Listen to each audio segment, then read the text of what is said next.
باجی جی السلام علیکم ورحمۃ اللہ وبرکاتہ۔ آپ سے پوچھنا یہ ہے کہ کچھ لوگ رمضان مبارک میں بھی گناہ کرنے سے باز نہیں آتے۔ اگر شیاطین قید کر دیے جاتے ہیں تو پھر لوگ گناہ کیسے کرتے ہیں؟ وعلیکم السلام ورحمۃ اللہ وبرکاتہ۔ دیکھیے، رمضان المبارک کے مہینے میں شیاطین ضرور قید کیے جاتے ہیں، مگر انسان کا نفس اس کے ساتھ ہی ہوتا ہے اور نفس بھی انسان کو گناہوں پہ ابھارتا ہے۔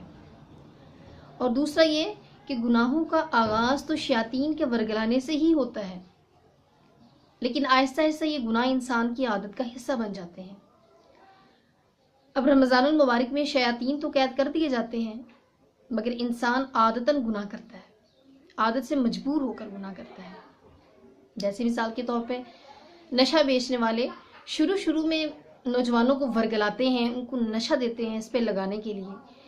جب وہ نشے کے عادی ہو جاتے ہیں تو ان کو ورگلانے کی ضرورت باقی نہیں رہتی، بلکہ وہ عادتاً نشہ کرتے ہیں۔ اب اللہ رب العزت کا ہم پہ بہت خاص کرم اور احسان ہے کہ اس نے اس مبارک مہینے میں ہمیں گناہوں سے محفوظ رکھنے کے لیے شیاطین کو قید کر دیا۔ اب ہماری بھی کچھ ذمہ داری ہے کہ جس طرح ہم اس مبارک مہینے میں اپنے کھانے پینے کی روٹین میں اور اپنی عادت میں تبدیلی لاتے ہیں، اسی طرح سے اپنے اعمال کے اعتبار سے اپنی عادت میں تھوڑی سی تبدیلی لائیں۔ اسی طرح سے ہم رمضان کا مکمل طور پر فائدہ اٹھا سکتے ہیں۔